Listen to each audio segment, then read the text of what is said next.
Alam niyo ba mga Lodi na salagang 40,000 pesos na budget sa pagsosolar? Kaya na mag-ref, mag-freezer, mag-aircon. Dito hindi sapat lang yung kaya. Wow. Dapat may itatagal sa bakbakan. Kasi nga mahirap bumembang ng napakainit.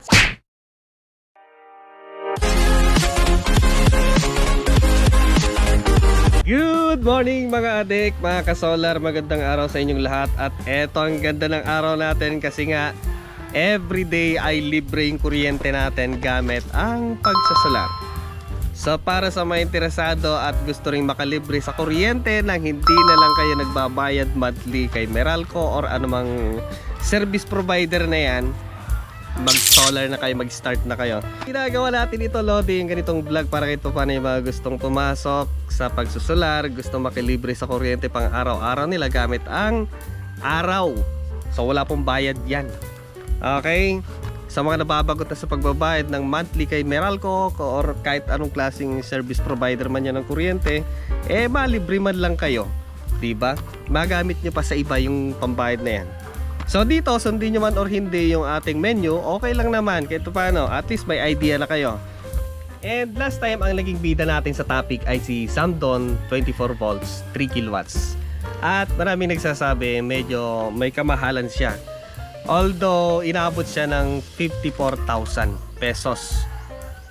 Matibay naman siya. Sulit naman kasi matibay. Tapos, marami ng magandang review sa inverter na ganon.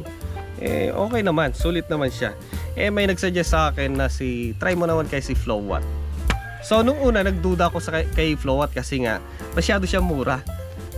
At tiningnan ko yung review ni Flowwatt, okay naman siya. Then nagtingin-tingin pa ako ng ibang mga Flowwatt. Ang gaganda pala ng Flowwatt, the brand. So eto si Flowwatt, di ba? Alam niyo, kilala niyo na yan si Flowwatt. 24 volts, eto maganda dito kasi nga mas malakas siya. Mas mataas yung kanyang wattage compare kay Zamdon. At ang maganda nito ay high frequency siya. So mas maganda siya kasi nga mas mataas yung kanyang efficiency. Yung conversion rate niya medyo mas maganda compare kay Zamdon. Si Zamdon lang kasi kilala siya na matipid sa battery kapag walang load compare kay Flowwatt. Sigurado yan kasi ay frequency. So ang presyo ni Flowwatt ay nasa 16,000 pesos. Budget na yan, sulit na yan sa 4.2 kilowatts. Mataas yung kanyang range ng kanyang MPPT. So hindi na siya kagaya kay Zamdon na mababa hanggang 150. Yung iba nga daw sinisiris nilang tatlong solar panel. Although pwede kaya yun or ewan kung pwede kasi masyadong mataas Sa bagay 150 yung kanyang VOC. Yung kanyang input. So pwede siguro. Ewan sa mga gumagamit ng ganun. Para sa akin kasi medyo kung ako lang mahirap isagad yung kanyang voltage sa input. So ito mataas. So pwede ka na mag-start dito kahit dalawang panel lang kasi nga yung starting ng kanyang MPPT ay mababa. So from 60 to 500 volts DC mag-start na siya. Okay na yon. Tapos mataas yung kanyang charging current from solar. So maabot ng 120 ampere. So hindi mo na kailangan maglagay ng MPPT na external. Dito ay meron na siyang built-in. Tapos mataas yung kanyang current. Kay Zamdon mababa lang. So dito mataas. 24 volt DC. Tapos supported ba siya ng grid tie? Hindi mga Lodi. Hindi siya supported ng grid tie. Pero ang kagandahan nito, pwede kang mag-charge gamit ang grid. Kay grid. Okay. Yun nga lang, may mga sabi-sabi sila, yung ibang mga tao, ibang mga user, ibang nakabukas ng ganitong klaseng brand, si Flowwatt, may pagkakahawig daw sila ng laman ni Pau Pau. So hindi natin alam, pero try na lang natin, bigyan naman natin siya ng chance. Malay nyo, baka naman mas matibay siya compare kay Pau Pau. So pwede rin sa kanya yung mga iba't ibang klase ng battery like gel type, flooded type, or yung lithium or lithium iron phosphate. So pwede sa kanila yon. Pero pinaka the best talaga na gamitin dito para matibay sa bakbakan, lithium iron phosphate. At isang pinaka the best dito kasi nga ito yung napili kong pwede na rin kahit paano na pang start na setup sa pagsusolar. Mataas yung kanyang charging current, di ba? Nasa 120 ampere. So mataas na yon, mabilis na yun kung sakasakali na medyo hindi matagal yung araw, singit-singit lang siya. Ito pa, no? Mabilis siyang i-charge yung kanyang battery. Isang maganda dito guys ay very flexible ng selection ng kanyang solar panel. Sa bagay lahat naman ng klaseng mga inverter ganun So pwedeng 200 watts, naka-series. Siguro pwede yung kaya ginamit ko na, pwedeng siya para kahit paano kung wala tayong budget, di ganun pa lang.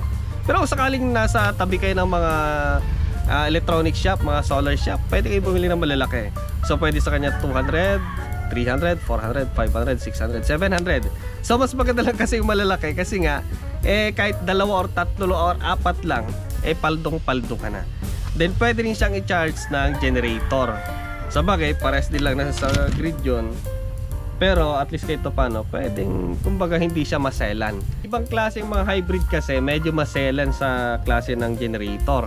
Kung nararamdaman niya na bumabagsak-bagsak yung kanyang frequency, bumabagsak-bagsak yung kanyang voltage, bibitawan niya. So eto ay hindi. Kahit paano talagang kapit na kapit siya sa sa charging or sa grid or sa klase ng generator. And ano naman yung mga klaseng mga appliances ang pwedeng pagganahin nito? So pwede sa kanyang ref, inverter type, mas maganda para mas matipid, mas matagal yung bakbakan sa battery. Then freezer, kahit 4 or 5 freezer, or kahit sabihin nating 5 freezer, kayang-kaya niya yan. Basta malaki yung battery mo Okay, basta sapat yung battery mo, compute mo na lang. Water pumps, aircon, pwede 0.5 para matipid din. Or 1 horsepower, yan kayang-kaya niyan. Or sabihin na natin 1.5, kayang-kaya niya. Then kaya din niya ang plancha, rice cooker, induction. Basta yung sinabi ko, basta sapat yung battery mo. Mas maganda 5 kilowatts yung battery mo. Or sulitin mo na at 10 kilowatts. Okay, taas nun. Sulit na sulit, talagang matagal yung runtime niya. Kaya din niya yung mga automatic na washing machine. At syempre, kung kinaya niyo mga automatic na washing machine, kaya din niya yung mga normal na washing machine lang. Electric kettle, balibala yung mga heater, yung water heater, yung pinaliligo natin na 6,000 watts. Huwag na yun, masyadong mataas. At continuous yung niya, yung kanyang load. And yung kanyang maximum surge siguro umaabot to ng 8,000 in 10 seconds. Kumbaga dire-diretso yun, magka-cut off na siya. So kaya niya yung mga electric kettle, mga lutuan na yung electric stove, rice cooker, kayang-kaya niya. And ang perfect na battery yan mga bossing ay si Watt Cycle na 24 volt 100 Ah na may capacity na 2,560 watt hours na nagkakahalaga lang naman ng 22,000 petot. So maganda kasi yan kasi nga grade A plus yung kanyang mga cells. And meron siyang life cycle na 15,000 cycles. So ang tagal nun, 40 years. Grabe, matanda na ako niyan, lolo na ako niyan So ewan ko buhay pa ako niyan. Sana sabihin na natin siguro mga 20 years. Exaggerated naman. Kahit paano matagal na rin. Pero kung ayaw nyo at may pera naman kayong pambili ng malakas-lakas, pang bakbakan na matagal, pang long duration, ayan, pwede naman si tawag dito. Pwede naman si CST. Meron naman silang 5 kilowatts to 10 kilowatts na mga merong gulong. So pwede naman siya kung may pera kayo. So pwede naman to pang start lang naman sakali kung meron kayo pang upgrade, di pwede nyo lang dagdagan na lang ng isang 24 volt para maging 5 kilowatts. So kung may pandagdag na naman kayo, pang dalawang battery na naman 24 volt, di maging 10 kilowatts siya. Yes, ganda na naman. Pang matagalan kahit aircon na yung gamitin ninyo. So bagay, pwede naman siya, eto yung setup na to pang daytime. Pero pagdating sa gabi kasi, malamang makapag-run lang 6 hours, ganun. Matagal na rin yun, di ba? Kahit paano, sabihin na natin 3 hours, matagal na rin yun, kahit paano. So, eto na yung pinaka-importanting part ng video na to. Kung kaya ba niya ang aircon. Kasi nga, mahirap bumembang ng napakainit sa loob ng kwarto. So, kaya niya mga lodi. Basta importante ay inverter type na aircon yung gagamitin mo, lalong-lalo na pag 0.5 horsepower lang. Yung window type lang naman para matipid sa kuryente. So, yung 24 volt, 2,560 watt hours, kaya niyang tumakbo or kaya niyang umandar yung aircon na 0.5 horsepower sa gabi para magbembang ka, magdamag. ng 6 hours. So pag inabot ka ng madaling araw, malamig na yon. Intende? So kapag 5 kilowatts naman, yung battery mo, dalawang 24 volt na 100 Ah, kaya lang naman niya ng magdamagan. So dahil ka bumembang ka magdamag, kailangan mong uminom ng malamig na tubig. Ang tanong, kaya ba niya ng freezer o ref lang muna? Sa 2,560 watt hours na battery, 80 watts na ref na inverter type, kaya lang naman niyang magpatakbo or mag-run ng ref, masyado mahaba, ng 32 hours. My goodness, ang haba niyan. Grabe, kahit mag-anliinom ka na dyan, siguro magkabondat-bondat ka, laki ng tiyan mo, bahala ka. Mas malaki na yan kaysa junjun mo. Tapos kung 5 kilowatts naman yung battery mo, tapos 80 watts yung ref mo, tatagal siya ng 64 hours. So grabe yon. Grabe talaga. Sobra na yon. Paano kung freezer naman, para kahit paano, yelo yung iuumpog mo sa noo mo. So 115 watts yung isang freezer na 10.8 para malaki, mas malaki pa sa'yo, damuhag ka. So sa 2,560 watts, aabot siya lang hanggang 22 hours. So grabe, pwede ka na magbenta ng yelo. My friend, may negosyo ka na, bumembang ka pa. Tapos kung 5 kilowatts naman yung battery mo, mas malala kasi nga aabot ng 44 hours na bakbakan. So sulit na sulit pag malaki yung battery mo, di ba? So yung kilowatt inverter mo ay nagkakalaga ng 16,000 petot. Tapos yung battery mo naman ay nagkakalaga ng 22,000 petot. Tapos yung solar panel mo na dalawa lang ay pwede na, at pwede mo namang i-upgrade in the future, 8,000 ang equivalent. So lahat-lahat yan ay aabot ng 41,000 pesos. Kung meron ka mang idagdag ay yung circuit breaker, so may mabibili ka naman na circuit breaker na below 1,000, meron na siyang circuit breaker sa loob, may box na siya.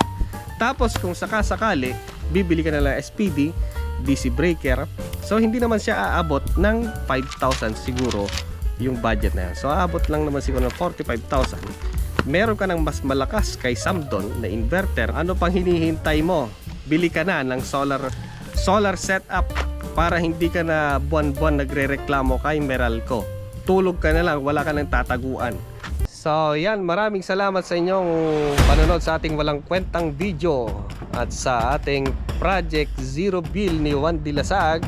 Mag-solar tayong lahat para wala lang customer si Meralco. Ayan. Alright, sa mga addict dyan, stay in solar, ha? Huwag tayong babalik dyan. Alright, maraming salamat sa inyong panonood sa video ni Juan Dilasag, and see you next time. Bye-bye. Ingka gumatangan, tanaw ti problema nga binulan, tanaw ti kaglamlambang gini kolektor.